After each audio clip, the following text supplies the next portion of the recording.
गणेश उत्सव आणि ईद मिलाद या सण उत्सवाच्या दरम्यान नागरिकांनी कुठलेही आक्षेपार्ह कृत्य न करण्याचे पोलीस अधीक्षकांचे आवाहन।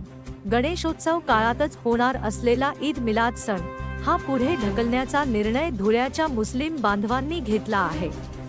हा सण 19 सप्टेंबर रोजी साजरा करण्यात येणार आहे।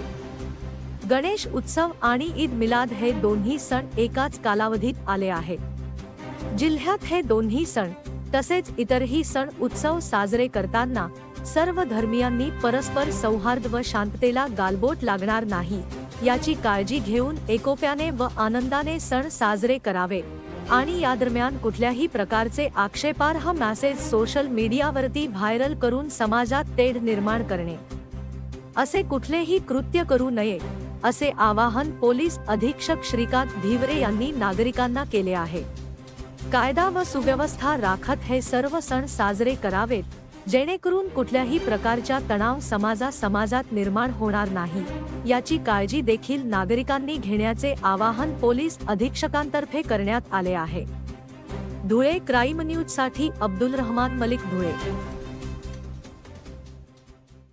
सगळ्यांना कल्पना आहे की 16 तारखेला आपण ईद साजरी करणार आहोत। त्याचप्रमाणे 17 तारखेला आपल्याकडे अनंत चतुर्दशी आहे आणि 19 तारखेला आपल्याकडे ईदची देखील मिरवणूक आहे। त्या अनुषंगाने सगळ्यांना आवाहन करण्यात येत आहे की कोणत्याही समाजाच्या धार्मिक भावना दुखवणार नाही, कोणामध्ये आकस निर्माण होणार नाही आणि त्याच्या पडसाद समाजावर परिणाम नाही याची सगळ्यांनी खबरदारी घ्यायची आहे। कुठल्याही प्रकारे फेसबुकवर, इंस्टाग्रामवर वा इतर सोशल मीडियावर अशा कोणतेही आक्षेपार्ह वाक्य अथवा गाणं किंवा कमेंट्स पास करू नये जेणेकरून समाजामध्ये तेढ निर्माण होईल।